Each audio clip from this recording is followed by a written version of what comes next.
live. Hello, everybody. Welcome. It's another episode of Venture Maidens. Oh my goodness. I'm so excited because, while you all have been watching lots and hearing lots of content, we all actually haven't recorded in quite some time. And then this is also part of a very special episode recording, kind of syncing up with the last ones we did, where we're going to splice some stuff together, and it's going to be a good time, but I'm certainly ready to play some motherfucking D&D. How are we doing, Sage and Katie? Feeling confident? There's only two of you this time.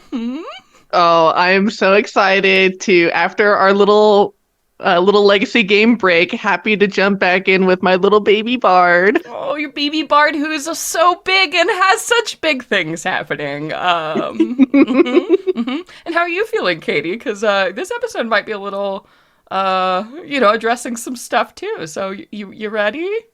Yeah. I mean, I've had a lot of time to think about how devastated I am for my character, so I'm just gonna slip back into that devastation pretty easily.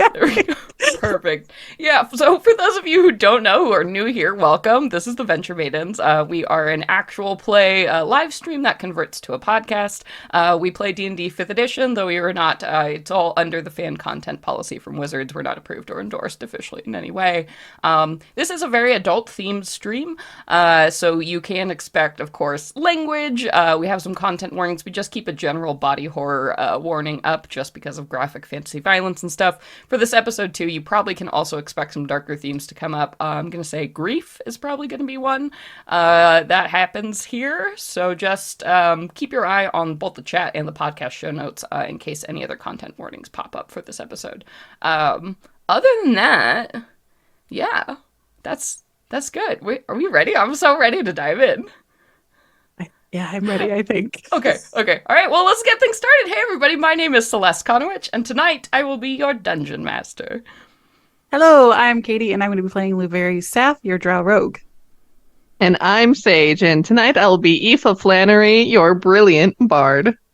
What's super fun about this is that you're also listening to Sage, if this is the podcast, or watching it now, as Sage is jumping back and forth between being Gidget and Aoife, which is so fun. Sage, the acting challenge of the century. You're amazing. But anyway, yeah, before we dive in, of course, we have to crawl back in our memory banks and give the people a little recap of what happened last time. Specifically, what was happening to Lu and Aoife. We can go ahead and skip the episodes with Toni and Gidget. But where did we last leave our heroes? Well, we had gone to meet the Tsarina, and, who we didn't know was the Tsarina at the time, but we were meeting with an emissary of the Tsarina in order to negotiate this want of aid and to be able to argue our position. And to be able to argue our position for why the Empire should be involved, what we figured out, and where it is that we need to go in order to figure out what the heck Hecate is up to, and to hopefully gain some resources in order to deal with that once we figure out exactly what her ultimate plan is.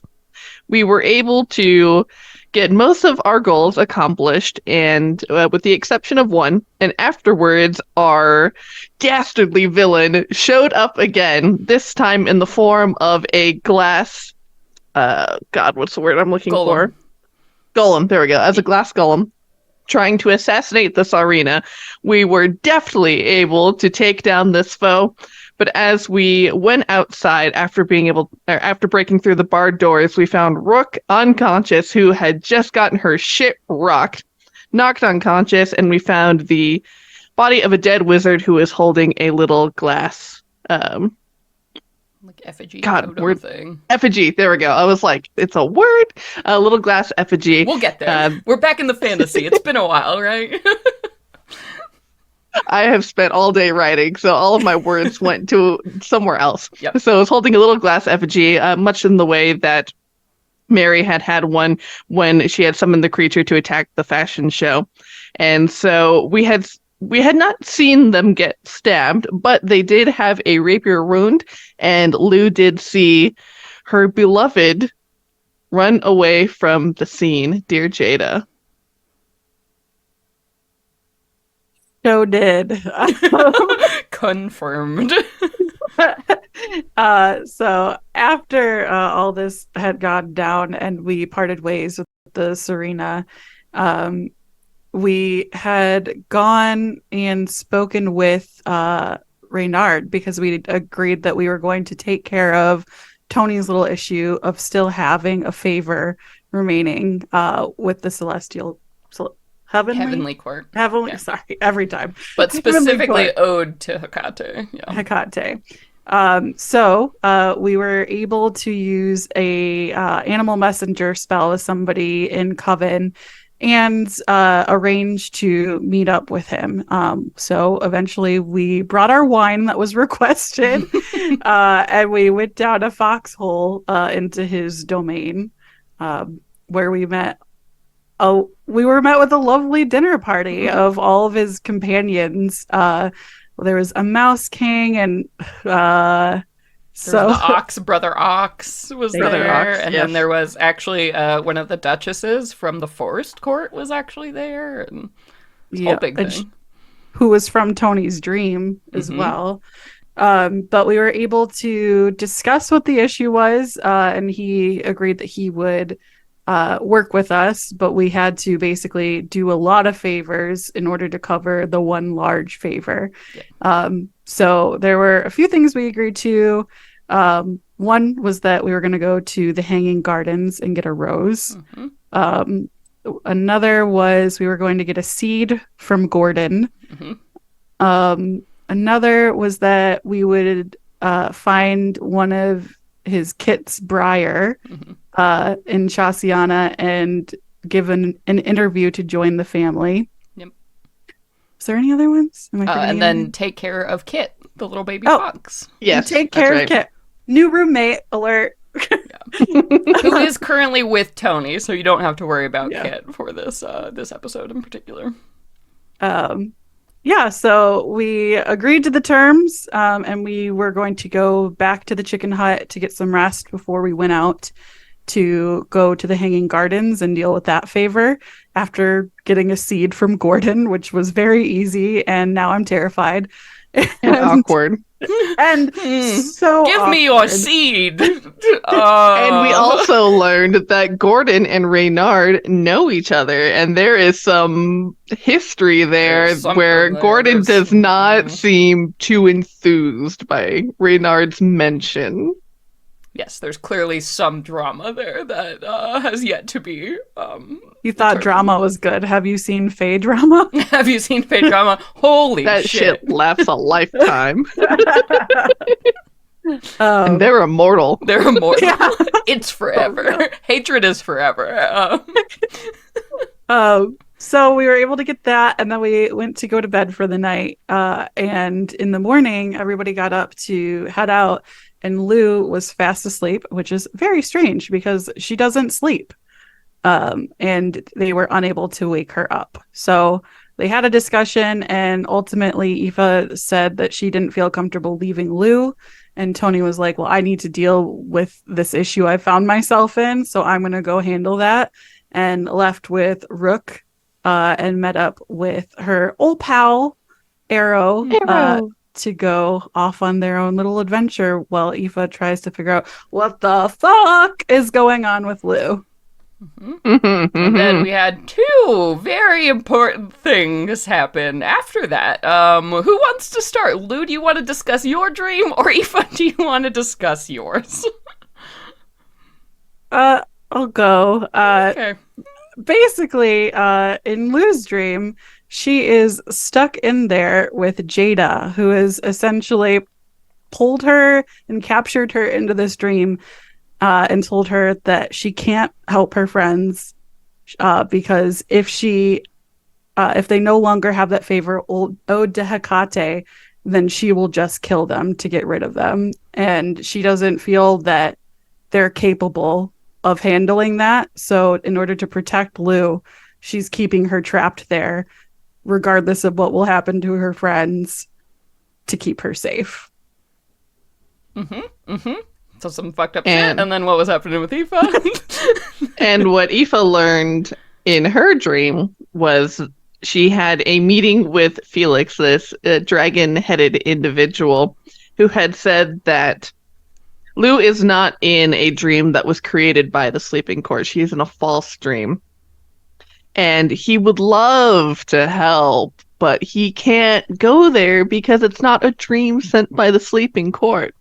But if Aoife wanted to go, he could make that happen for just pledging her allegiance to the sleeping court, and she would be imbued with such power to make things possible. And so Aoife called upon all of the memories recently where, basically since she had favorably struck that deal with the Blossom Court Duke, that she has been seeking these opportunities to really start to feed this newfound ambition of hers. And so she decided to accept being a vassal of the sleeping court in order to try and find the means to wake Lu up out of this dream. Fuck yeah. Great recap. Lots of big stuff happened, obviously. So we now have, of course, Lu trapped in this false dream created by Jada, who fully intends to keep her there for as long as it takes for her party to fail at their quest to get rid of this favor from Hecate. And then we have Aoife, who's just officially pledged herself to one of the sovereign courts, officially now going to be a vassal of the sleeping court. So yeah, that's where we're picking up after those huge major decisions were made. But of course, before we dive in, I did want to take a little bit of time to actually talk about sort of like the way we do with level ups, like what actually being a vassal of the sleeping court means.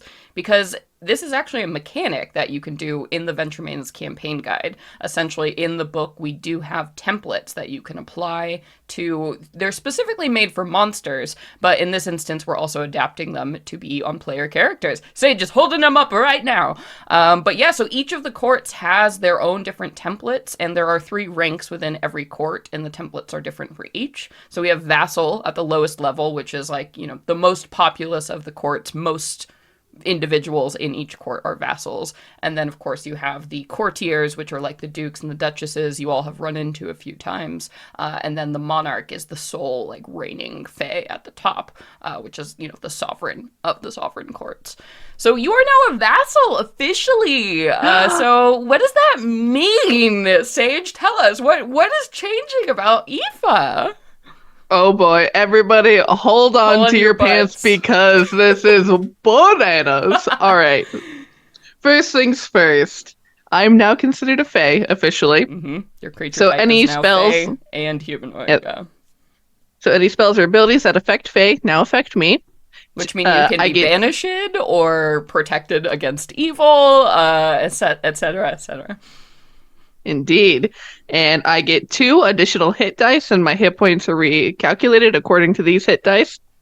My charisma score increases by 4 to a maximum of 30. So your girl's charisma is 22. Let's fucking go. Fuck yeah. Jesus. But wait, there's more. You're shiny as fuck. So shiny. I have immunity to bludgeoning, piercing, and slashing from non-magical attacks. Mm-hmm. Just like most fae. Bard is a tank now. Yep, exactly. 1000%. We knew it would happen. It's inevitable for me. And I gain immunity to the charmed condition. I can speak Sylvan, though I already could. And child rate increases by 1. One of the cool, and then I get 2 more additional traits. I am immune to any effects that would put me to sleep or cause me to become unconscious, and I can move through other creatures and objects as though they were difficult terrain, but if I end my turn inside of an object, I'll take 1d10 force damage, so... So you're part incorporeal. Very fun. Yeah.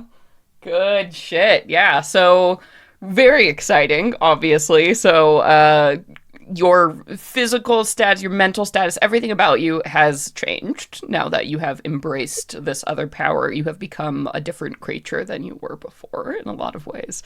And obviously, that's all the mechanical stuff, but clearly there are going to be ramifications on the story side of that too for making this choice. And I'm very excited to get into those. But we'll see. We'll see what happens. Cool. So, where do we start? Do we start with Lu or do we start with Aoife? Because holy shit, there's so much going on. Any volunteers? Bring it. Any volunteers? Me. I pick me. All right, sweet. All right, so we're starting things off with Aoife. So Aoife, when last we left you, you had been in this dream space that has become familiar to you by now. This almost like crystal cave place where you've met Felix a couple times now. And at the end of that last exchange, basically the last moments you remember kind of kneeling before this dragon-headed man as he had tapped you on the shoulder and said, "Rise, vassal of the sleeping court." And with those words, the whole world had gone sort of dizzy and spun out, and you had found yourself, you had awakened back in the chicken hut there, and you had felt very different than you did before, but you had learned some things that you just knew with certainty, a few things. One, you knew that dream. Whatever Lu is trapped in, this is not something that has to do with the sleeping court. This is not a natural dream. Lu is trapped in some kind of construct. Two, you know that you now somehow have everything you need to fix this problem. You're certain of it. You're not exactly sure what that is. But as you are like kind of waking up into consciousness, coming into your body, tell me a little bit about Aoife now. Like, how do you feel? How do you look? Is anything changed about you physically? Is this like, you do feel totally normal? What's going on with Aoife right now? I think everything about her, like you said earlier, is it does become a bit shinier. Her hair is longer and fuller. Like her nails are longer. She's a little bit taller and fuller. She looks much more grown up than previously. And I think she walks now with much more fullness in her body and much more presence. Yeah. And there's something very dominating about her presence. And it's that moment of when you look at her of a little bit of like gushing because of just how beautiful she looks, but also a little bit terrifying. Yeah. With how sharp her features have gotten. Yeah, it's like every time you see Meryl Streep, you're like, oh my god, you're beautiful and terrifying, and I love you. Or Michelle Pfeiffer, right? You're like, that kind of like, whoa.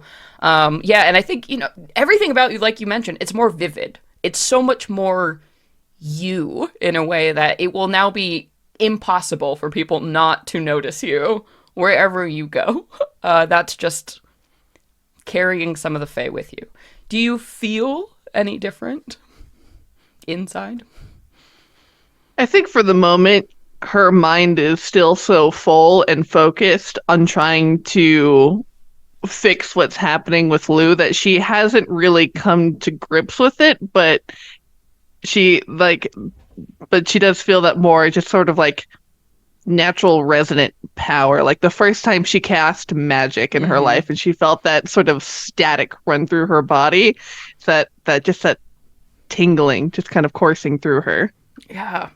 And so, as you're waking up and you're feeling this and experiencing this, a new sensation suddenly comes into your mind, and it's never happened to you before, so I'm not sure exactly what you even think of it, but you feel someone like you is very close.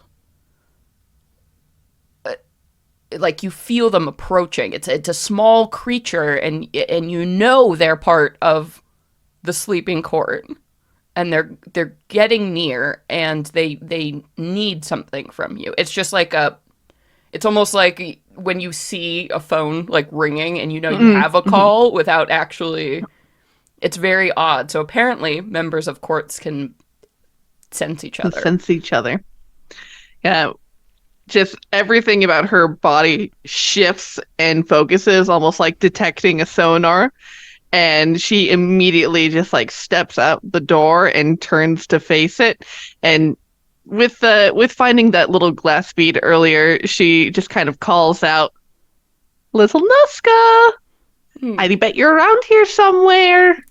Yeah, and you feel uh, a recognition, a happiness, like sort of approaching like the front door of this hut, and then you get another of these feelings, like a feeling of bad recognition, almost like dread, as you see Gordon rolls out from like underneath a couch and looks up and kind of quivers like a vine at you.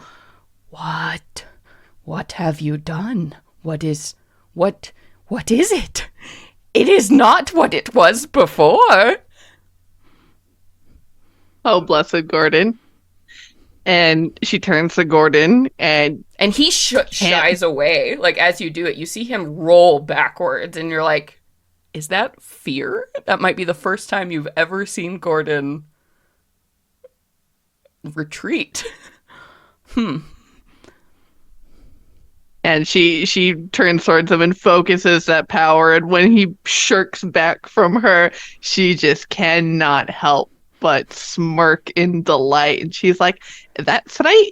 And I'm still stitched into the embroidery of this house." Something is wrong. You are wrong. You might be here now, but you cannot be here for long.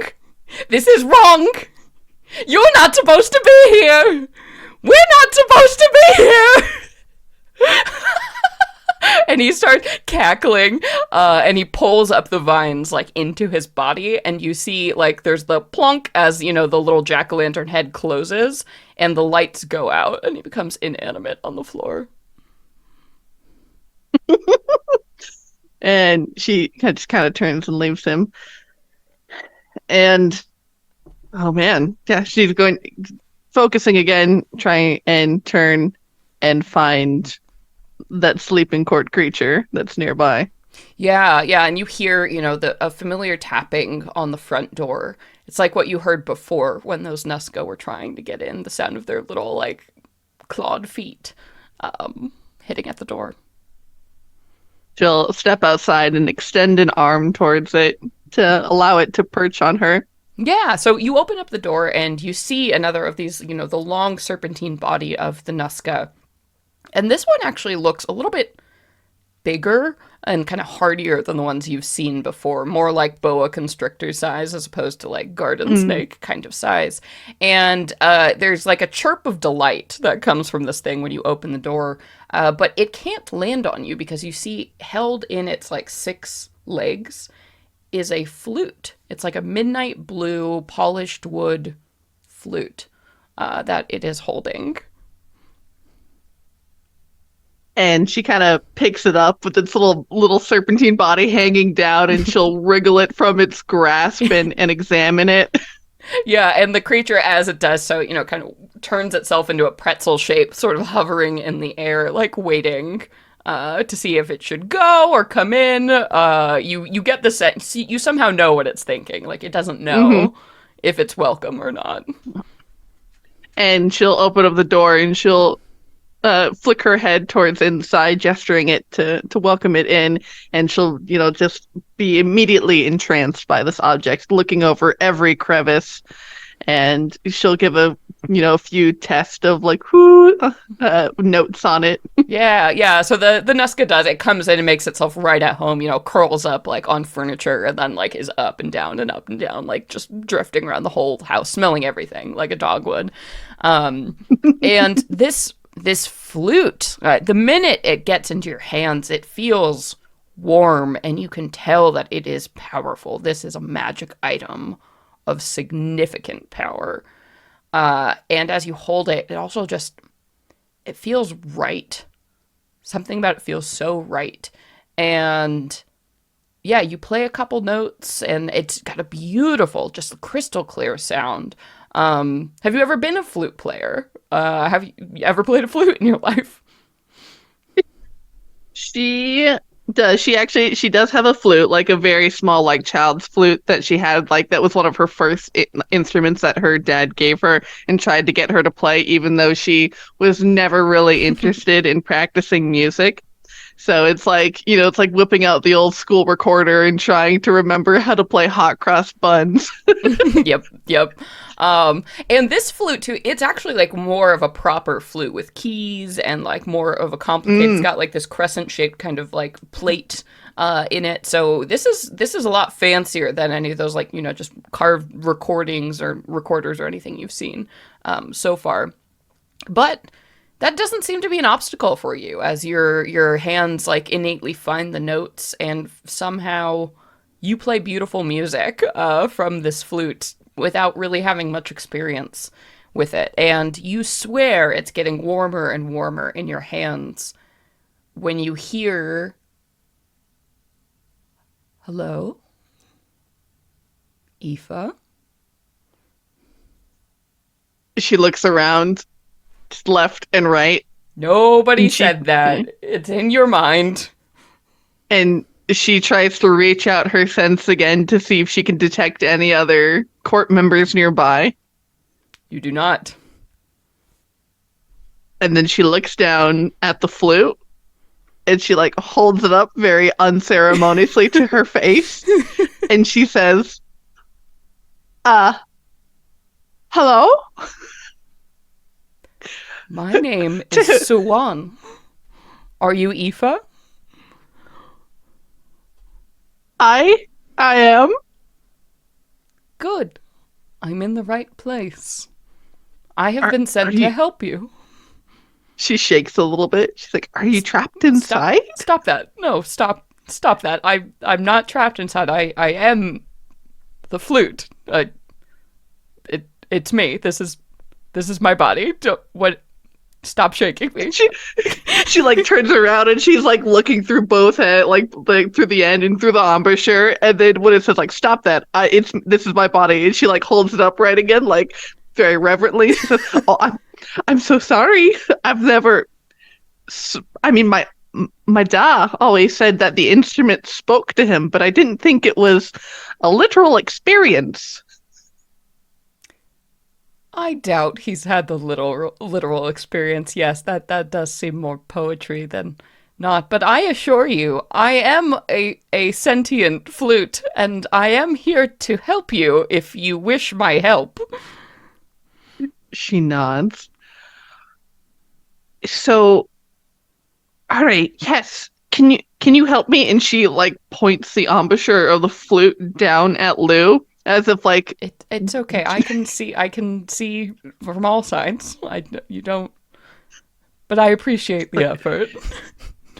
I apologize. This is such a new experience, but all right, this is my friend. You also don't have to speak out loud, by the way. You can just talk to me the same way I'm talking to you.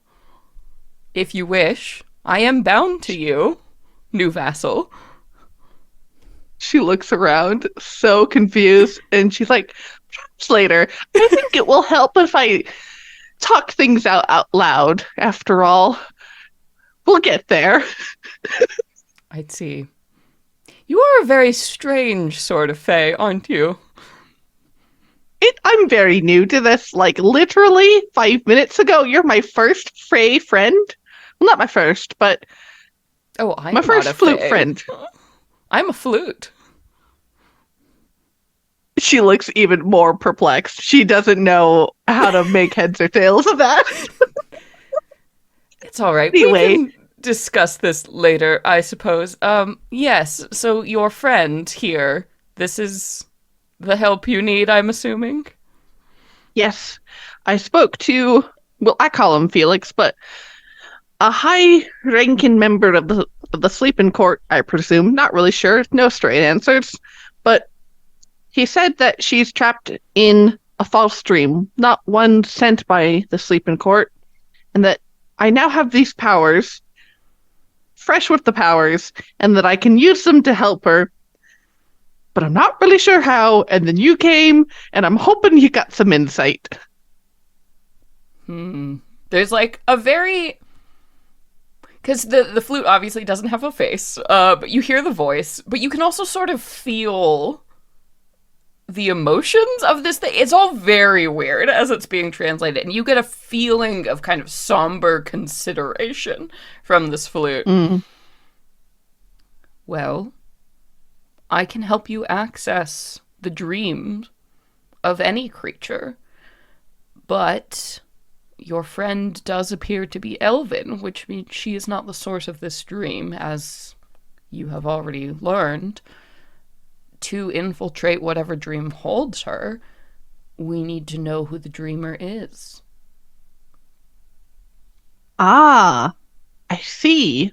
Once we know the So, creature who holds the dream that holds your friend, we can infiltrate that dream. all right, all right. So, I know, I know that Hecate has sent dreams to us before. That's how she's gotten Toni trapped up in all of this. She gestures vaguely. It might be her, but I'm thinking it's going to be a little bit difficult to get to her. True Fae So it's rarely dream. They typically have to work through other creatures to do so. and she sticks a finger up in the air as a light bulb comes up over her head. So we know that Jada has been made some kind of uh, bound to Hecate's will somehow. So my guess is her. Lou just saw her recently, so she's got to be kind of nearby. But how to find her? Oh, and then Aoife is going to start rummaging around Lou's room. Katie, what would Lou have that belonged to Jada? What would be like the thing that she reveres that like this was Jada's that I hold on to? She has a broken compass that she was gonna go get fixed for her. And I imagine, is it like tucked in like a drawer or jewelry box, or is it held in a position that looks like of power? It would be tucked into her nightstand in her room. So Aoife's starting to rifle around, sees like the bedside stand next to the table, and she thinks, if I wanted someone close to me, something of someone who was close to me, I'd keep it next to where I'd sleep so that I could remember them. And she rifles through the drawer and finds this broken compass. And she looks to the flute and says, "You think you got enough magic for me to be able to find where she is?" She wants. The flute laughs, and you get the feeling of covering their mouth. My dear, certainly. If you know the creature who holds the dream, it doesn't matter where they are, as long as they're on this plane. We can step into their dream. Goes, okay, all right, I can do this. All right. So all you have to do is play the song, and I will work my magic. So literally, mechanically, what is happening is that one of the abilities, because also, by the way, you are attuned to Swan the flute. You didn't choose it, but the flute chose it, and your new sovereign sure did. So that takes up one of your attunement slots, just noting that now. But one of the properties of Swan the Nightingale is that as an action, while you are in favor with the sleeping court, you can play Soothing Lullaby from the flute for 1 minute. At the end of the time, you can choose to cast the Arcane Eye, Dream, or Scrying spell from the flute, and you can do each of those spells once per day.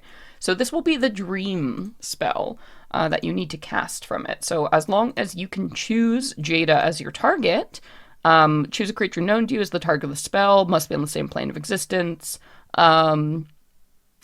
Yep, you or a willing creature you touch, so it would be you, enters a trance state, acting as a messenger. While in the trance, the messenger is aware of their surroundings but can't move or take actions. So basically, you can appear in the target's dream if they are asleep, and you can converse with the target, and you can actually even shape the environment of the dream. So you gain a great deal of control, basically, just by being able to infiltrate this dream here. And so she will get into the bed next to Lou and kind of shove her over a little bit so she has enough room to sit, and will prop herself with her back up against the headboard, and she'll hold the flute up to her lips and begin playing.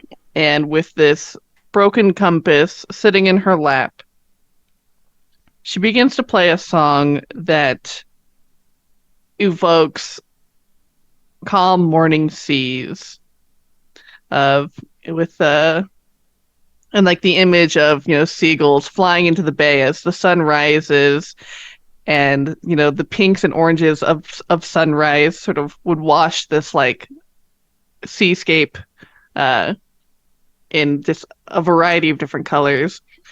And halfway through her song, it becomes, as she begins to feel something within her pulse and change, as she becomes more in tune with this flute and with the song and with Jada's dream and state of mind, it becomes this dark, tempestuous song that's full of mourning and sorrow and pain. And this, as she's sitting in Lou's room, the fuzzy edges, or the edges of everything begin to grow fuzzy as she kind of feels her body just like fall into this new place. Yeah, and I think, as you finish those last notes of your basically your dirge, your seafarer's dirge, you barely register that the flute like kind of falls out of your limp hands and like rolls onto the bed beside you as like you go unconscious. And you find yourself somewhere very different. Not quite where you expected. But we'll get to that in a second, because we're going to jump over to Lu. What's going on with you? So, when last we left you, you had been pulled into this dream. And this landscape around you, you were in some sort of cavern, like completely sealed. There's no daylight, there's no moonlight, nothing that would indicate, the outside. And this cavern is filled, like, with, water. You're like currently standing on one of these like rocky shores in this wet cavern that is cold and slimy, and just you hear the constant drip, drip, drip of water from somewhere. You can see like the ruined halves, bowels of smashed ships that are like half sticking out of the water. This kind of ship graveyard is where Jada seems to have pulled you into her dream. And after just hearing this, seeing her standing across from you, it's just the two of you in this place. She had looked at you, and you could see, the barnacle-crusted, like, undead pallor to her skin. Like, her eyes are milky, like a corpse that's been left underwater for too long. And despite her urgings, you had gotten that full look at her now, fully and truly, and she had told you she was not going to let you leave, whatever it took. She was not going to be part of allowing you to get rid of Hekate's favor. The only thing that is keeping Hekate from killing all of you. So that kind of had dropped.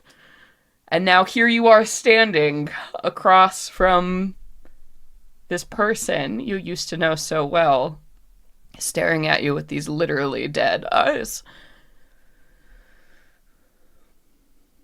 I think there's silence after she says that, and that dripping of water just continues and reverberates through the cavern, and it starts to like make her clench her jaw and drive her a little crazy, just hearing that and staring at the person that she knew better than herself. Just looks aside. She doesn't really even care much about that. she knew that she would change over the years, but she's alien to her now. And she covers her face with her hands and just takes a second to not look at her. And she finally says, Jada, you are making me fucking furious right now. But for what it's worth in any state, I thought I'd never hear your voice again. And she takes a few steps towards her and grabs her shoulders. And she's like, I didn't think I'd touch you again. And pulls her in for a hug. Jada, like, definitely resists, sort of. It kind of puts a hand and gently pushes you away. And she says, don't mistake this puppet for anything like the person you used to love. I know that you're not the woman you used to be, but if you're here, then that means that it's a change from nothing at all for 10 years. So this is the most horrible thing, but it does give me a little bit of hope that maybe it's the next step to helping you.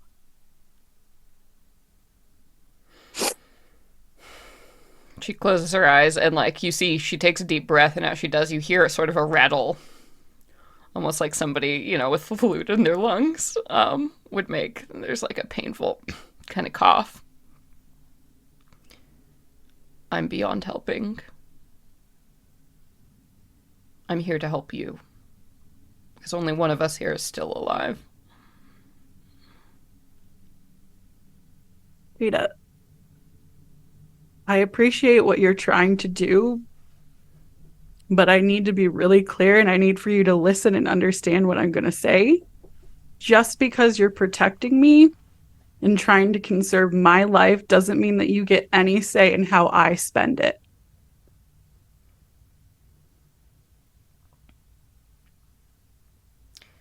Well, it seems that's probably not true, considering you're stuck here, and I'm not going to let you go. So, like it or not, you're going to stay here until this is over. Because I'm not going to lose you twice.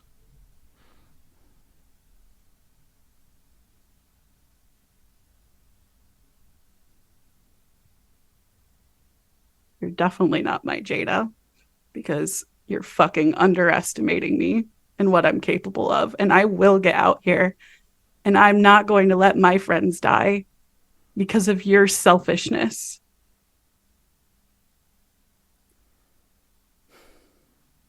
I figured you might feel that way. But the only way out of here is to get through me. This is my personal hell, Lu, so I don't know. If you want to sit here and talk, we can do that. If you want to sit here and wait, if you want to try and kill me, we can do that too. Whatever you feel you need to do. But I'm not backing down on this.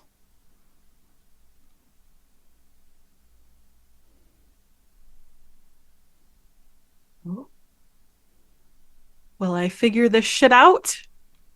I guess you can at least answer some questions for me. And she gestures towards one of the boulders. All right. I'll warn you. Like I said, this body, what I am, is little more than a puppet.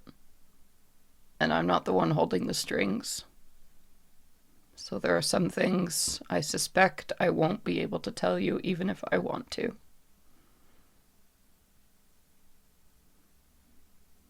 I Like I said, it's a start. She'll walk over. You know, she doesn't sit down. She doesn't get comfortable. You don't know if she's capable of being comfortable. But she kind of warily, never turning her back to you, will like walk you over to like a rocky shoreline where you can sit. And she kind of stares out over the water, the dead ships, the silent and still water with that drip, drip, drip. While she looks out at the water, Lou kind of turns in the opposite direction really quick. And she takes a moment to, almost like she's back in the chicken hut, try to see if she can have any kind of control at all over where she is by willing it in any way. Yeah, and as much as you try, unlike in your dreams where you can have some psychic control, the world feels the same. It feels inflexible, like you're in a real place. This is not your dream. You have no power here. She turns back, the little mumble of fuck under her breath. um, and she's like, well, did you get my letter? Yes. Is that why you're here now? Well, I was brought back specifically because of you. Hecate hasn't been shy on that.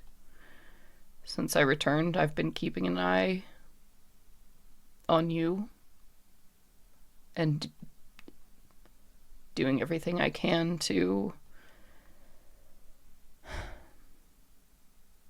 do what I can.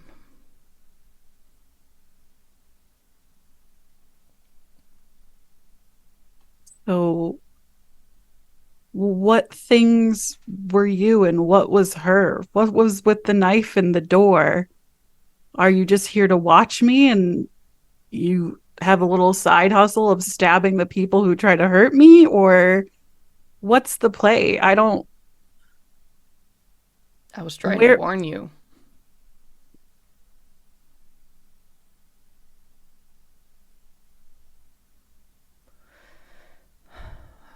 Hecate has more,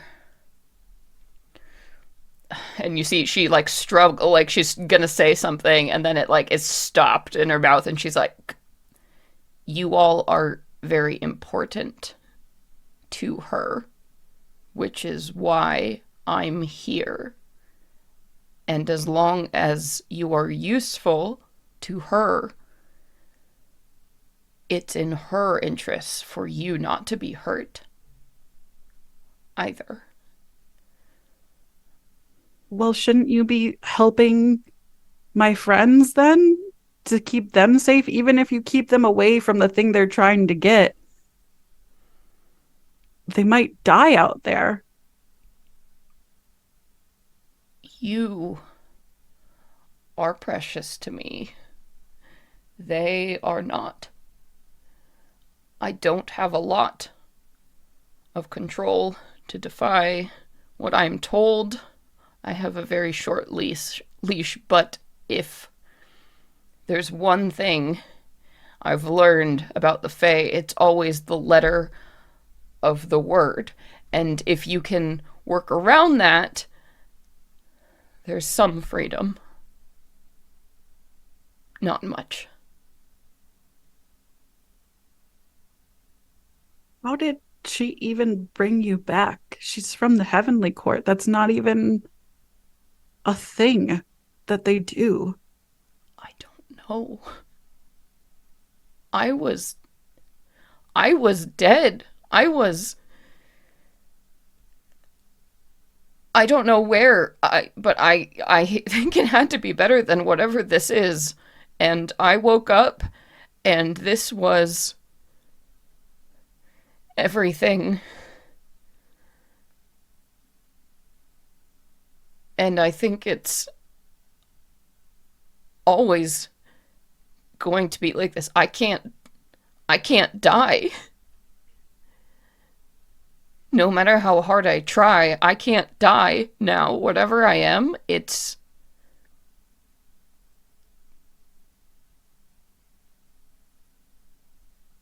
not human. It's not right.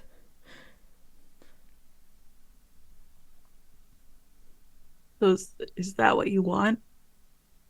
To be this? No. No. Do you want to move on? From this? I can't. It's not even worth entertaining. I think she's made that very clear. What? What do you mean you can't? You, there are ways to make undead back what they were. I don't know about them, but I'll learn if I need to. I'll do that for you. I don't want you to be here. Not that I don't want you. I just. This is like everything you loved turned terrible. You're by the water, but it's stagnant, putrid. You're with me, but you're not.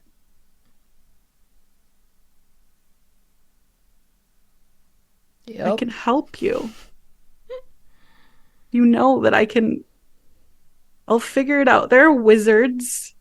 They learn magic all the time. It's just a bunch of stuff and frilly hand motions. I made you hibachi one night. I can do that. It's not, who cares? And she turns around to you and she looks at you with such a serious expression as she says, "You don't know what you all are dealing with, what you all have stumbled into. Until I have seen such terrible things. She has made me see such terrible things about all of," and like the words like choke again in her mouth. "This is not something a wizard can fix or..." She brought me back. She owns my everything. I don't know how anyone could fight this. I certainly can't. And I don't want you to have to. Now, you aren't ready. None of you are ready.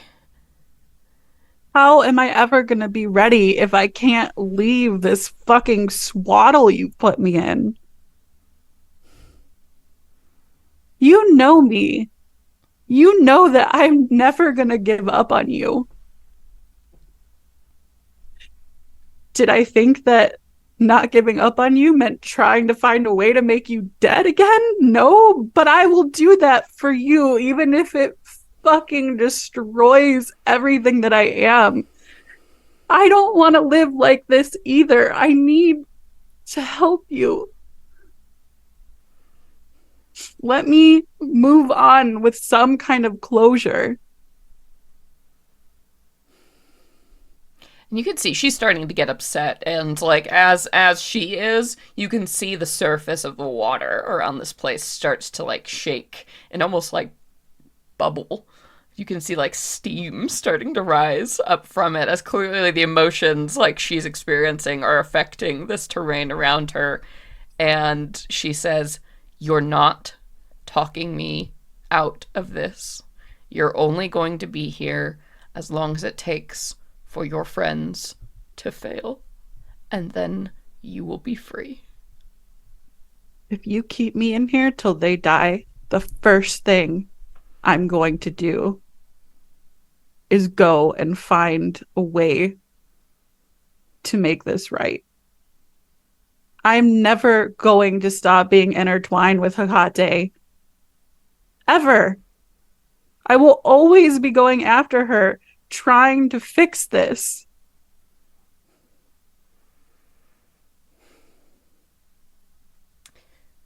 Well, then I suppose we don't have much more to talk about.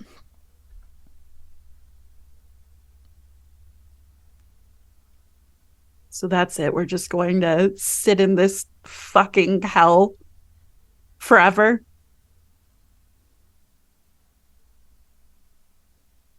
And she's like looking around, and you can tell she's kind of panicking. Probably doesn't. Just stop. Just stop. No, I will not stop. And fuck you for telling me to. I'm just. And she's like grabbing at her head, and she's like, I don't want to hurt you, Lu. I don't want to hurt you. Just stop. Just let it be. I am not going to stop. And you can't hurt me. But I will. I will hurt you, and I don't want to. You won't. You would never. You don't know me anymore. You're not letting me. And let's go ahead and flash back to our friend Aoife here.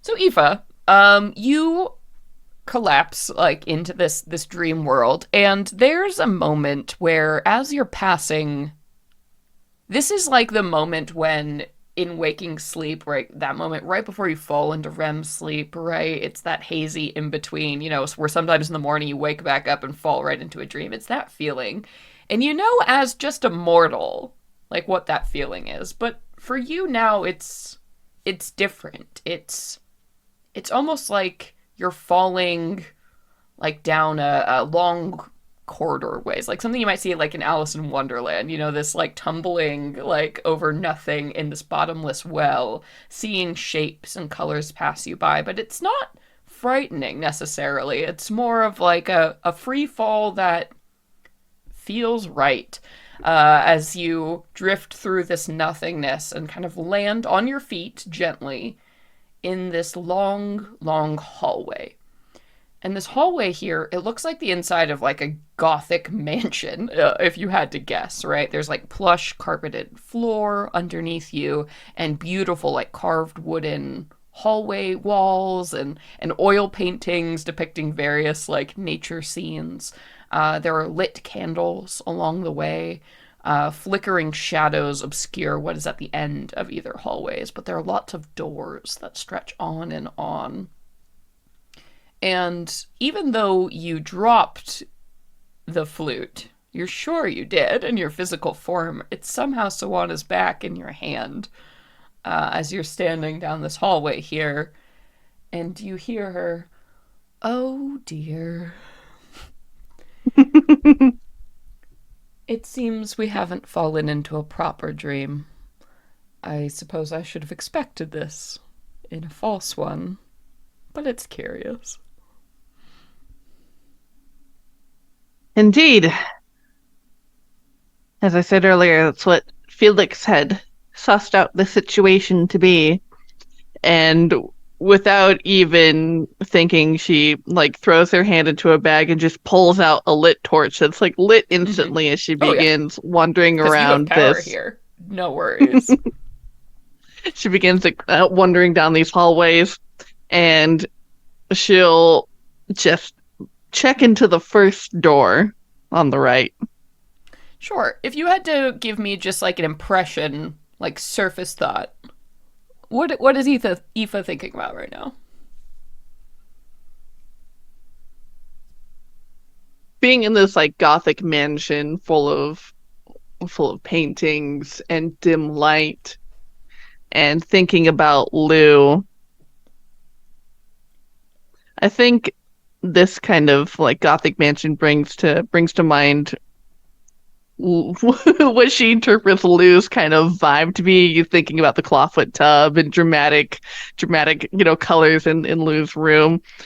And so I think she's definitely very focused on her memories of Lu. Mm.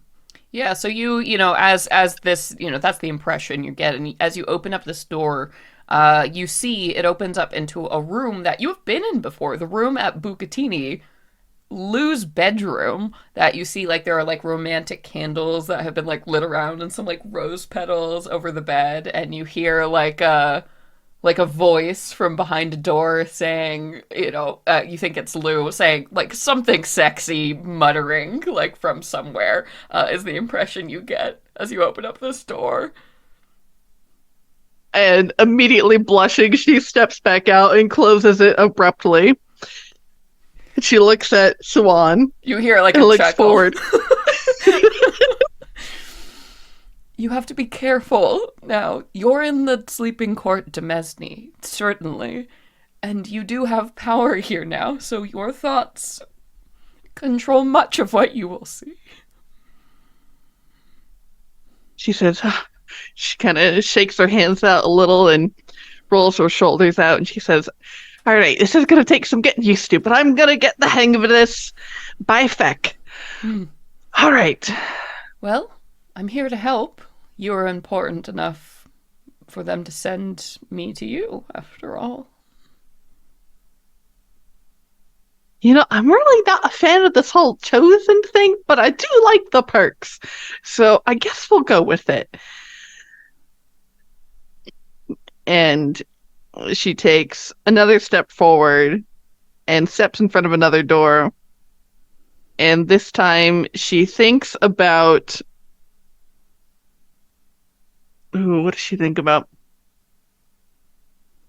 She thinks about the compass that's sitting in Aoife's actual lap.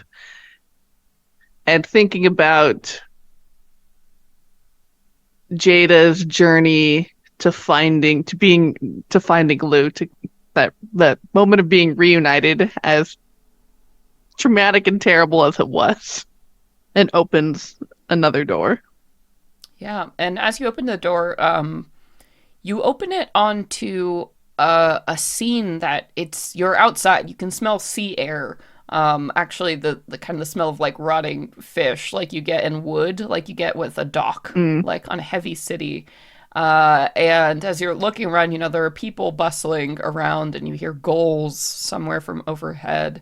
And you kind of turn your attention, and like down an alleyway, you see like Jada, who, I mean, you've never seen her as like in her full human form, but like blonde curls and like tan skin, kind of like knocked on the ground, and like holding a hand up towards Lu, like a younger looking Lu standing there like with a dagger over her, and this strange like moment kind of frozen there. It's almost like a watercolor, the way it all looks around you and kind of shifts with your vision, but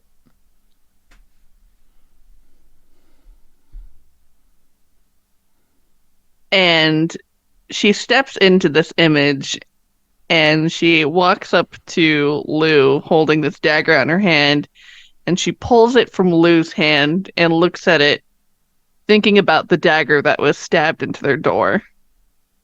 It looks exactly like that dagger.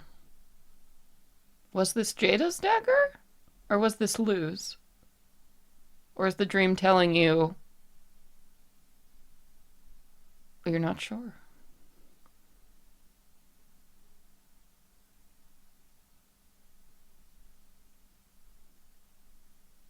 And thinking, now growing more accustomed to it, thinking aloud in her mind, knowing her connection to Swan, she says,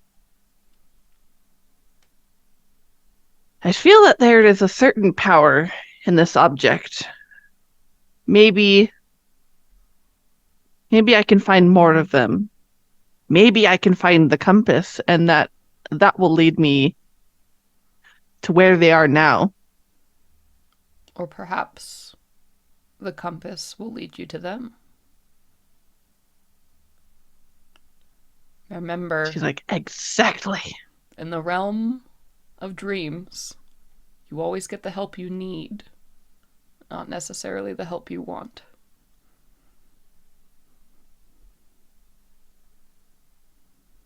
And she'll back out of this moment and step back into this hallway. And you hear like a crash of thunder from somewhere up above and the pattering of rain. And you realize now there's a window in the hall that wasn't there before. And it's the same like iron gated window of that like doll shop that you wandered into once upon a time helping out Mistress Silk. Mm.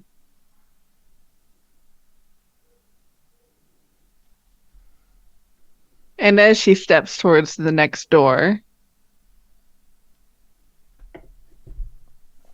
she thinks about what Lu has told her and Toni about Jada going missing and dying at sea 10 years ago. And she thinks about that moment where Jada would be standing on the decks of her ship, facing a terrible storm and a wave coming and crashing and demolishing that ship. That moment where she was forsaken by the gods and will step into the next door. Yeah. And as you do so, you open the door and just the torrent of wind whips into your face and like rain just pours down on you like immediately as you're stepping through, and you're in this just hellish like scene as the ship is rocking violently below you, and you hear just the screaming of crew members trying to like pull down sails and do anything to like turn back this wind to get control of the ship. And you hear them screaming, Jada, Jada, like do something, as you see a figure is like up moving to the prow of the ship and like holds her hands up to the sky, and nothing is happening, and they're screaming Jada. You hear it, and it's killing you. You feel it killing you. You feel they need you, and nothing is happening, and there's cracking of something down below, and this figure turns back, Jada again, just with loss. It's almost weird to see like grief in this moment as opposed to fear or anything. You feel something die as she realizes it's gone. And she walks up to Jada, though the ship rocks and yeah, you're violently like trying staggering every yeah. But she calmly walks over towards Jada, who turns back to face her crew with that solemn determination and grief in her eyes. And she takes Jada's hand and she puts the dagger in it. And Jada's just waits for the next wave. Yeah, and Jada's like rocking, it crashes over, and you see like the crack in the mast falls to the side as like a bolt of lightning, and like in the storm, she's yelling at the top of her lungs to be heard, "What are you?"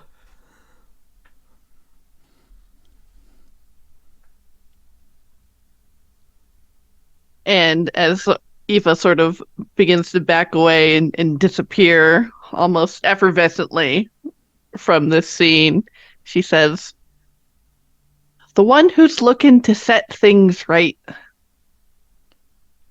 But what do I do? She's like yelling after you as you're walking away.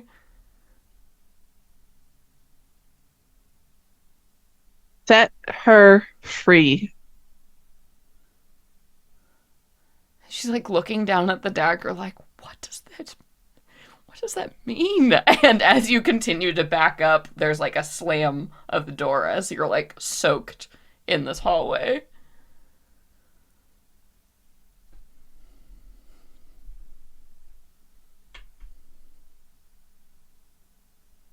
And she thinks about how, while she has a lot of influence and could probably very directly shape the world around her, she feels that in order for Jada to let Lu go, that she's going to have to do it subtly.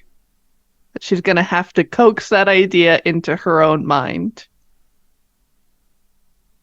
And she feels a little bit emboldened with this plan. Yeah, so Juan, who apparently can hear you, even if you're not talking to her, it's like, yes, now you're starting to get it. Dreams are symbols, if nothing else, of who we are, the universal truth that lies beneath the surface. That is how we act. That is how we change.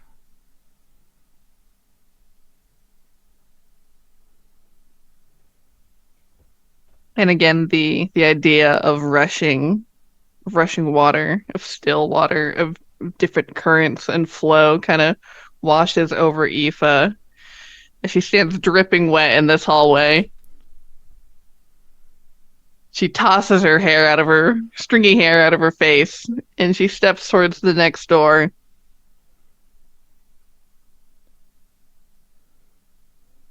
And she thinks about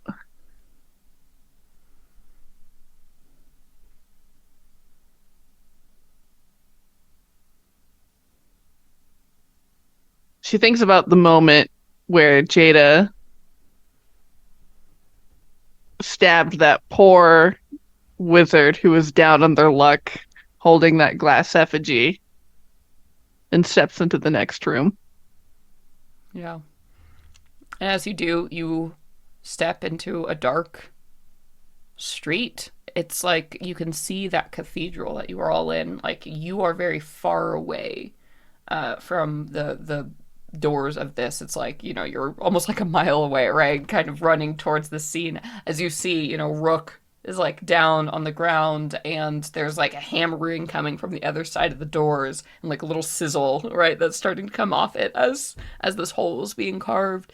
And you see Jada like run this sword through this like vagabond wizard who is totally like not expecting her. She just like launches out of the shadows, and you see behind her almost like a ghost or a veil, like this lavender skinned woman with this flowing white hair and this like robe of starlight, just this figure like with her nails sunk into Jada's shoulder, like she's right there, either controlling her or just behind her, as she like pulls this rapier through.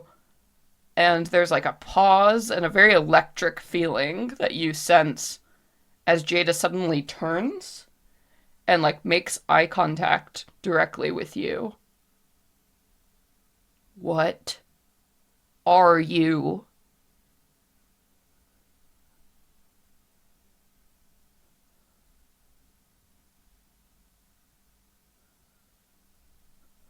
I'm the person who's going to set you free from this mess. She like looks up guiltily, And like over at the shadow on her shoulder.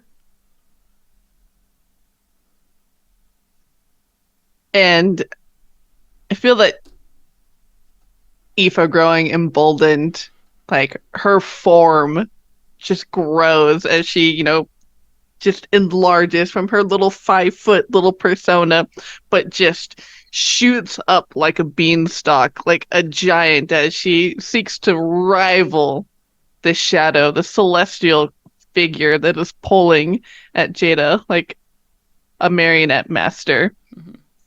And summoning the silvery threads that she uses to, whenever she casts silvery barbs, she lashes them out at Jada, pulling in the opposite direction from this celestial figure who has her talons in her. You can be your own master. And she yanks violently. Yeah, and you see the barbs like pierce into her skin, right? And like kind of the silver like blood light like starts like spewing out of her as she starts screaming as you're pulling her.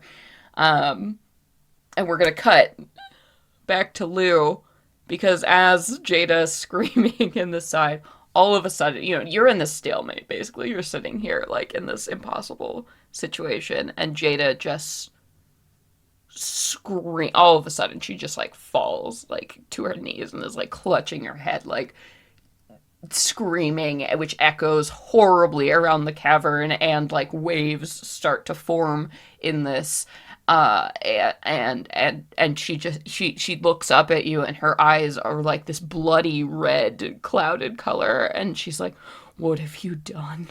What are you doing? What are you doing? I'm not doing anything. And she like runs over and like holds her head between her And hands. she punches you as she does it. She's like, don't touch me! And Lou just kind of like looks back up at her, just shocked, Yeah. and like holds a hand to where she was punched. And there's something you can clear, like her body language, everything. She's starting to look a lot more undead. Like as you're looking at it, there's something very feral that is starting to happen to her. As you can see, she's like barely holding on to some kind of control. What did you do? Who have you brought? I didn't bring anyone. I went to meditate and you brought me here. There's something wrong. I can't have two of you in my head. I can't have two of you in my head.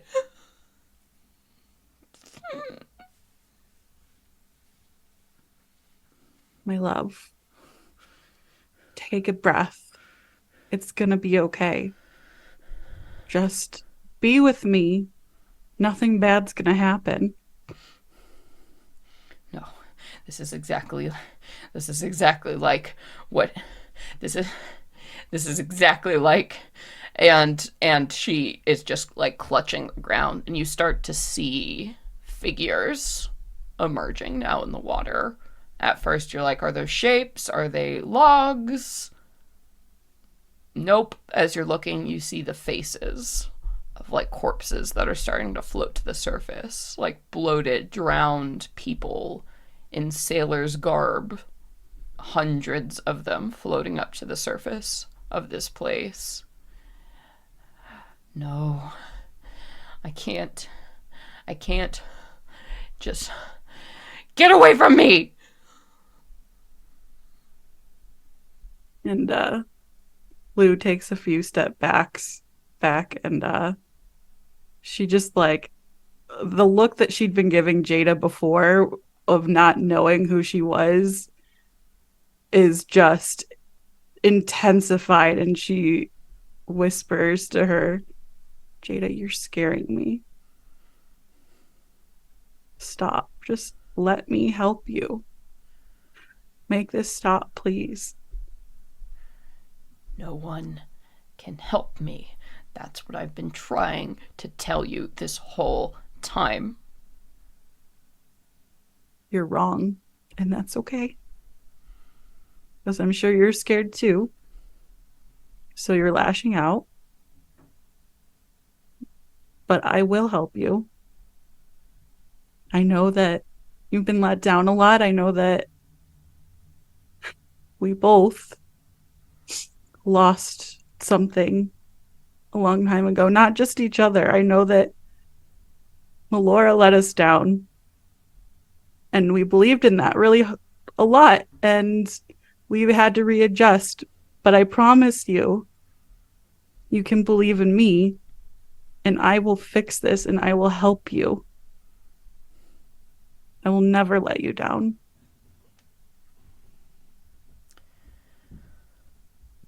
Well, I hope you succeed. But I will. I don't think I have much human left. Now, I'm sorry. I'm so sorry. And, like, the figures start to sit up, like, in the water as they're looking around. And she looks at you. She's like, they're coming, and I can't stop them. I can't stop any of this. And she's breathing very, very heavy. Aoife, as your like tendrils are piercing into this like body, water starts to fill everything, just drowning, covering everything, consuming the streets and the scenes, and you find yourself just like swept up in this torrent, kind of gasping for breath as you're just completely underwater now somewhere, and the water is dark and murky, but still you can make out the shapes of like drowned people around you, and your lungs are starting to fill with water and so on. You hear like the panic happening. What are you doing?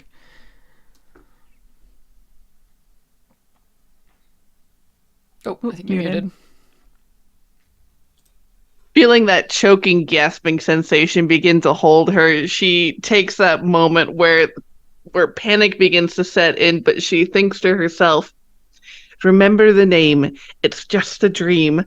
I have the power. I can control what I do. And she touches the side of her neck with a hand on each side. And as her hands ripple down the side of her neck, gills form. And she takes that moment and she's able to breathe in. Yeah. And as you do, yeah, it's like... And swims. Instantly the fire goes away, right? As like you breathe in the water now instead of fighting it, and it just filters out just like it was air.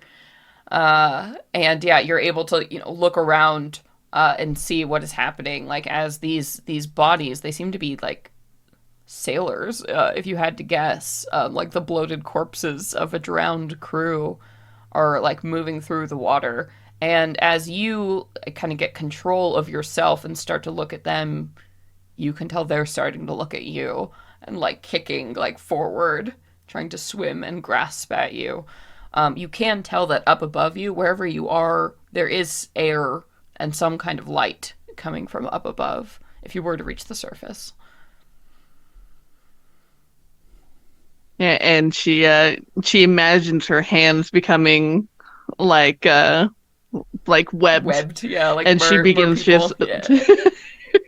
Mm-hmm. And she begins swimming her ass off back towards the light, towards the surface. Yeah, and you're kicking now with your webbed hands. You're moving faster than these undead corpses. Thank God. So, in a couple minutes of hard, like, swimming, you managed to, like, reach the surface and vaguely take in that, there's this cavern up above you. There are these ships on either side. And Lu, you hear this splashing sound as Aoife, you think it's Aoife, but she looks so different somehow, like just comes up to the surface, like grasping this flute in her hand, and you see these swarming like undead creatures around, and Jada is looking at this in absolute shock, probably the same way you are. What are you doing? Yeah, I think she's like still holding her hand to where she got punched, and seeing Aoife, she's able to like pull away her attention from Jada for a second, and she literally just screams out to her, Aoife! Aoife! And like runs out into the water to try to like pull her arm up onto the shore, like glancing back at Jada with every step. Yeah, what are you doing, Aoife? And you see her hands are webbed and have these like scintillating scales, but she shakes them, and as she shakes the water off of her body, you see her hands return to normal. Though she still does look so much more mature and sharp and kind of foreign. as she steps onto the shore and she wipes her brow and she says, "Well, I'm glad to have found you." She just like stares at you so bewildered for a second, taking all the slight changes in, like frantically, her eyes just darting around, and like she smiles for a brief second and lets out like a quick guffaw at the fact that you are fucking here right now. And she just pulls you straight in and gives you like a really big hug. And just in that same second that she laughed, she lets out one sob and like does not let go of you. And yeah, then you hear Jada now is like, And no, Jada is like, no, you can't be here. Why a sleeping court? You can't be here. She's going to know. She's going to know. And like the cavern starts to shake, and you hear like cracks like starting to form in the rock as like these undead are now like starting to reach the shore, like clawing at where the two of you are standing. This is so fucked up. This is so fucked up. Jada is just like clutching her head and saying, taking it all in. and as Lou kind of sobs into her, and Aoife gives her just the tightest and most relieved squeeze, and says, "There is so much to explain, Lou, but we've got to get you out of here." Okay. Thank you for coming for me. Yeah. And she like gives one more look back at Jada and then glances back at all the undead starting to like lumber towards them. And she grabs onto Aoife's arm and like pulls her further back away from the two groups, and she's like, I don't know how to get out of here though. I oh, do you how did you get here in the That first doesn't place? that doesn't matter now. I think what'll help us, Lou, that compass that you have in your room, it's Jada's, yeah? Yeah. That's Yes. our way out of here. Think of that moment where you took that compass. That will lead us out of here. Oh, okay. Um, and as she's like living through the memory, she'll say it out loud to Aoife as well. Um, she always had that stupid broken compass, and she didn't need it. There were other people on the ship with working compasses, but she loved that stupid, ugly piece of brass. And so, right when she was going to go, I took it from her pack right before she left after the proposal. And I thought it was so smart. I was going to take it and I was going to get it fixed, because it's not right that I get a ring and she gets nothing, right? So I took it, and I I don't know. I was just so happy. Um, I didn't know what was going to happen. You hear It as you're was saying this, there's like a moan, like a hideous moan that comes from Jada. She seems to be listening, and she's still on the ground here, and she's like, don't.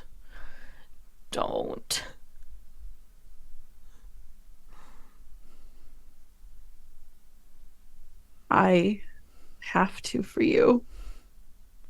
And she thinks back on um that moment and just remembers like catching a glimpse of herself in the mirror as she turned to leave the room again after taking it, and remembered just that pure twinkle in her eyes of feeling so mischievous, and just imagining how nice it was going to look dangling out of her pocket when they had their ceremony.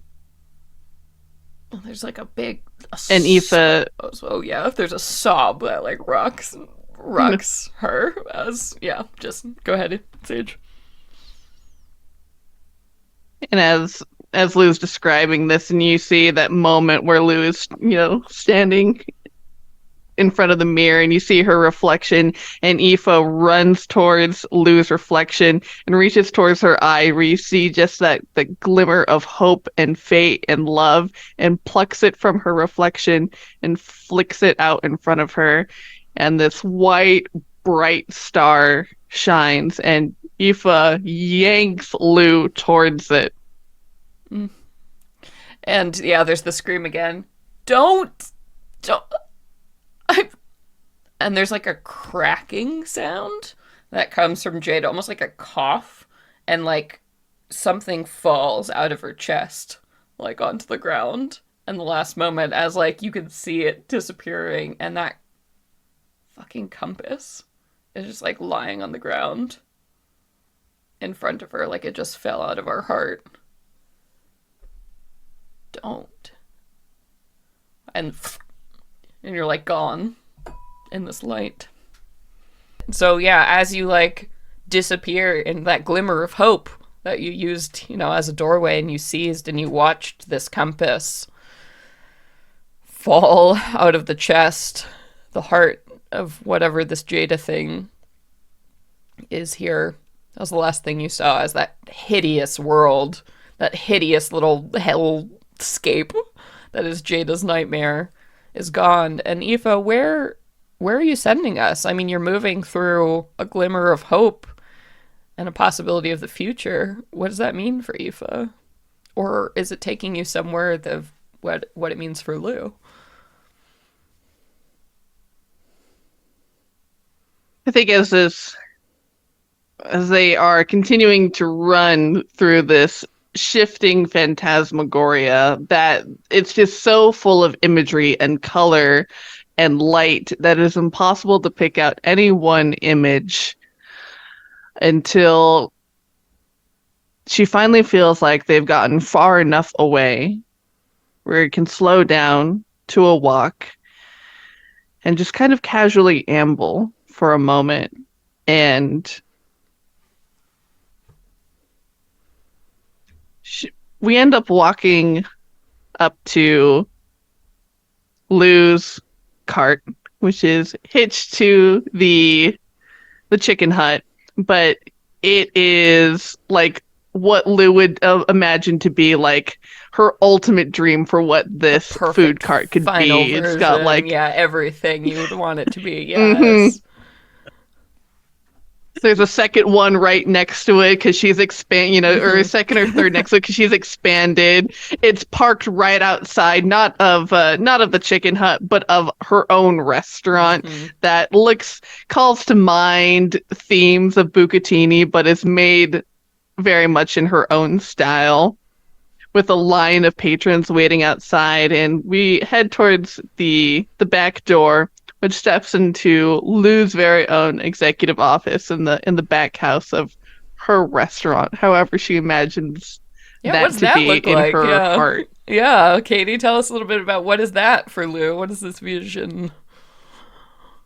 Yeah, I think that like outside had been this perfect day, and while Lu loves the feeling of sun on her skin, she can't really deal with it with her eyes, so it's just floor to ceiling beautiful mosaic stained glass, ironically after what we've just been through, of just each window is a different kind of herb. There's lavender, there's basil, there's thyme, all these different things, and there's all these window boxes that are just outside the window, and you can't really see them through the glass, but you smell just those fresh herbs coming through, and everything inside is just, it's nice things, but once again, just like typical Lu, everything is secondhand. Like she's never gonna go out and buy something new when she could spend money elsewhere giving it to other people. So it's just so cozy and homey seeing all these different pieces in there that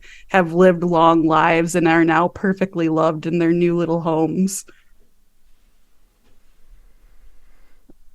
And Aoife sits down in an overstuffed, refurbished chair on one side of the desk and motions to the other one, to Lu, and says, Wherever there's hope, there's always a way forward. As for how I found this way, and she kind of sucks her teeth and takes a deep breath with a look on her face that says that she is bracing for impact. And she says, when you didn't wake up, I knew you were in danger. I knew it in the pit of my stomach. So Toni and I talked for a moment, and we agreed that it was best to split up. Toni took Rook and fled on Arrow, and she's on the way to the Hanging Gardens of Tethys. Lu clutches pearls that aren't there. They could be there. It's a dream. Yeah. That's too fancy for her. Mm-hmm. And so, in order to help you, I remember of when we were doing that first bounty together, and we had to go to the Midnight Quarter and track down that dust trafficker, or dust dealer. Oh my god, you did drugs. She looks down into the ground. It was for a good cause. And I remembered what Felix, the dragon man, who I've seen in my dreams, had said to me. Remember the name. Remember the name.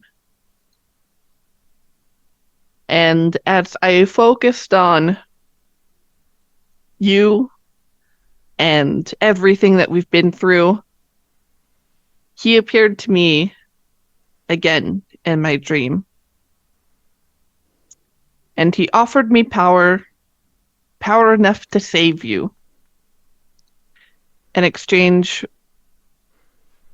for becoming a vassal of the Sleeping Court.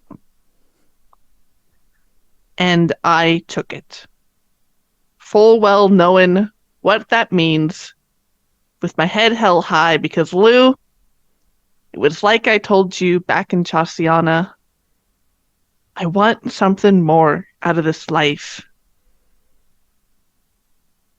And nothing has felt better to me than this.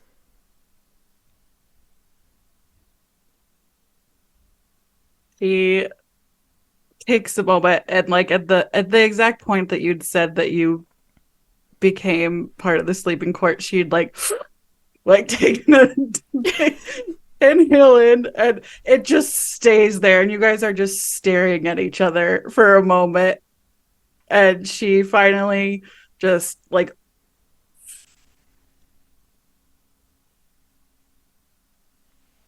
okay.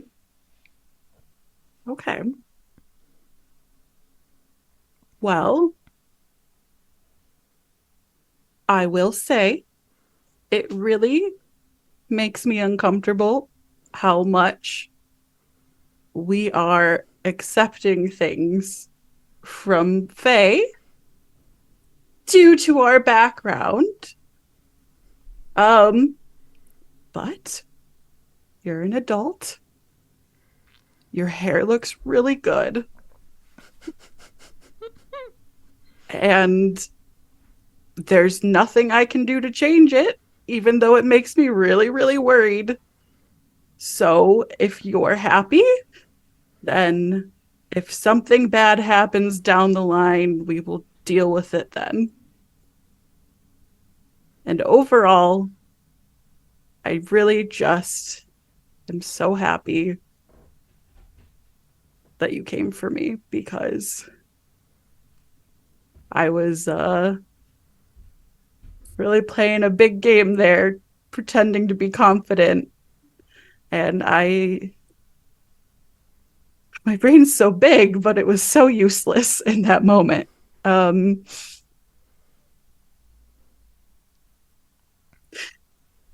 And I just, when I saw your face, God,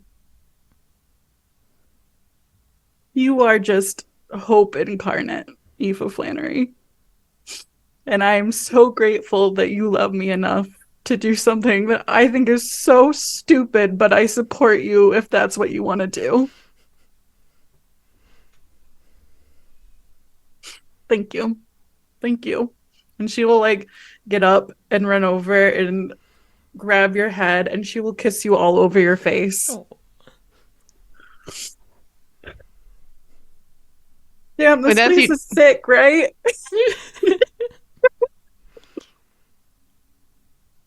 and she laughs, and her laugh, it sounds different. It sounds musical, almost like a trill from a woodwind instrument. And she says, I mean, I've got this really great friend who's got really great taste. Is it me? She gives you a little playful nudge with her elbow. She says,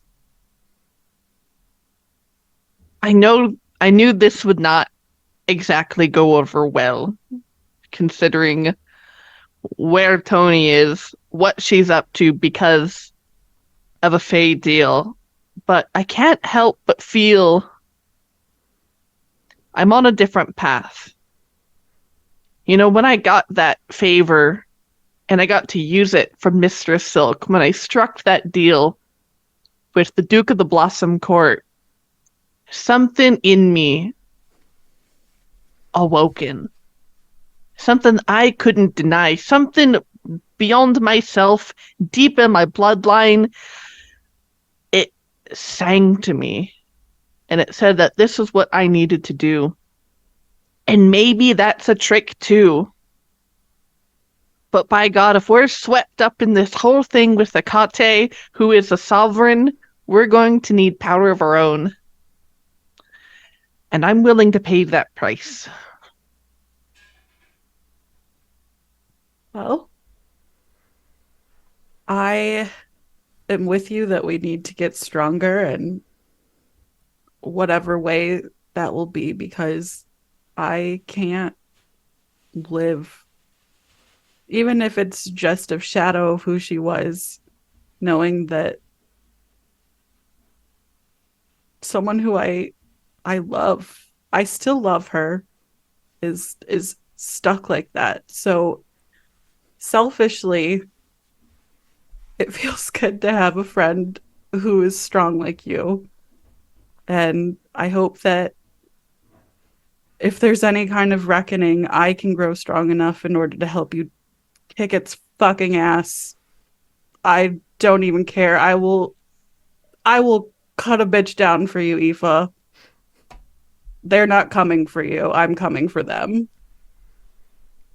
We got this. And what else we got to do is we have to figure out now how the fuck to get to Toni because we've split the party. And if you want to talk about things that are stressing me out, that is number 3 on my list at this moment. Number 3? That's what? That's like the number 1 law of D&D. Okay, that's fine.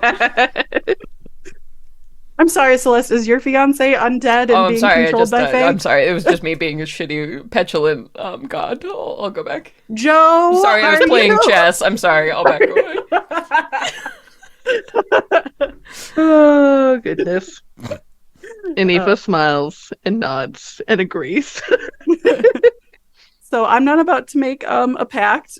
I've seen how that's worked out for some people. But I support you in your decisions. I think you're strong and you're brave and you're beautiful. Like, really, oh my God, if I wasn't invested in somebody right now, back in my day, watch out. But we need to go and then come back to this in 5 to 10 years. It's in my plan now.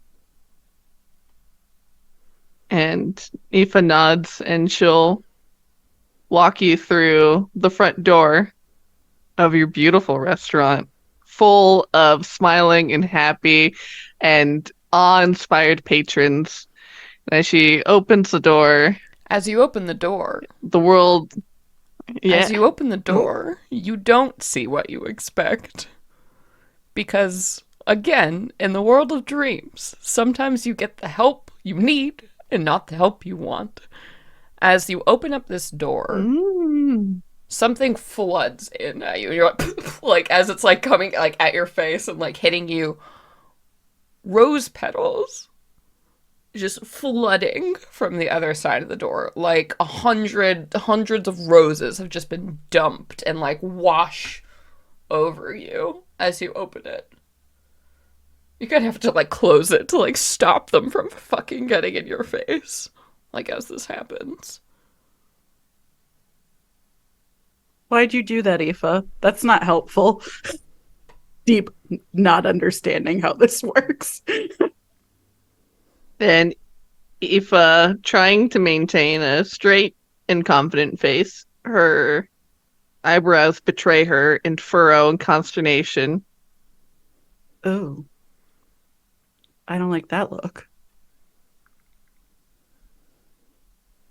And she picks up a handful of rose petals and looks at them. They're gorgeous. I mean, like, very high quality ornamental roses of all different colors. So it's not like it's trying like red love or anything, like, you know, indicating, but like just roses. And as she tosses them in her grip and examines them, she looks at Lu and she says, I think Toni might have found the rose. But that might also be the problem. And she throws open the door again, this time ready for the onslaught. Yeah. And as the roses, like, again, they pour over, and you see what waits beyond. It looks like a greenhouse of some kind of, if you had to look like just this gargantuan style greenhouse with all of these roses and plants, like just ringing the outside of it everywhere. And the humidity hits you, right? Like of that greenhouse. And you hear like a roaring sound coming from this mound of like tangled thorn vines in the center that then begins to like move and twist over each other into this like humanoid shape that raises up above. And you hear someone on the far side of the room, a familiar voice, like let out a cry of warning. Was that Toni? You're not sure. The way this thing is roaring and going. But clearly there is a challenge that lies before you. And that's where we're going to end the episode. It all comes back together. Yay! It all links back together. I can't wait to be all together again. So excited. Good shit. I love it. Hell yeah. I will I'm warn ready you, to opening doors stab. in Dream World, you never fucking know. True.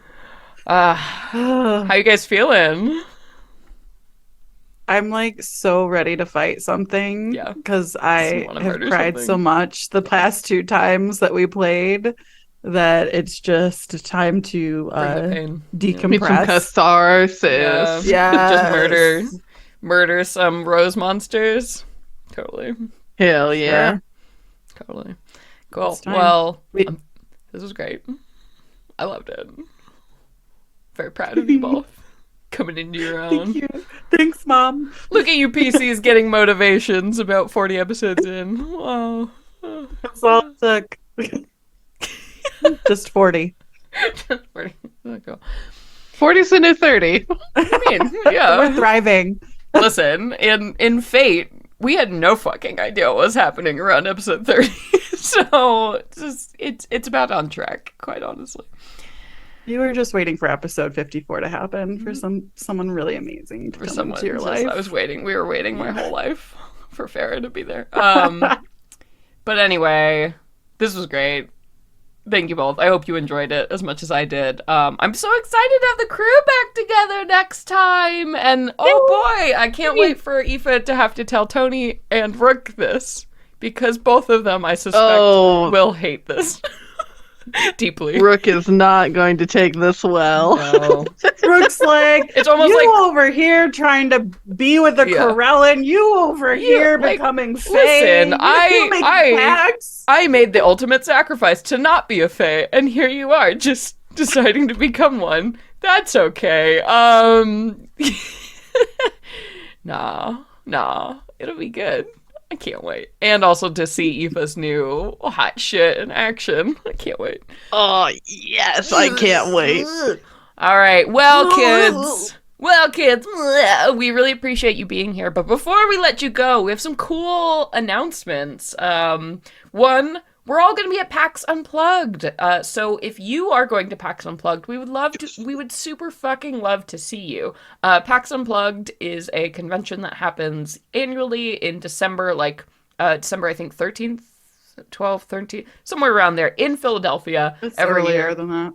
Earlier, yeah, it's like the first or second week of December. Can't remember right now. Listen to the podcasts. I've done ads for it. But yes, we're all going to be there. So we are going to be planning at least some kind of like casual meetup. We're also, submitting panels and stuff. So we'll see. We'll keep you updated on official events, but we'd absolutely fucking love to see you if you're going. We're all going to be there. It's going to be great. So that's my announcement. But Katie has a super cool, December 1st through 3rd. I was very wrong. The very first weekend of December. Thank you, Katie, for looking that up. PAX Unplugged, 1st through 3rd. Be there. We'll be there. We'd love to see you. Katie, tell us about the other very cool news. Guys, I have come into my own and I am becoming a WordPress goddess. And in that journey of mine, I have created just in time for October beautiful Gordon merch, if I do say so myself. Bam! That you can find on the our screen. Venture Maidens website. Yes, venturemaidens.com.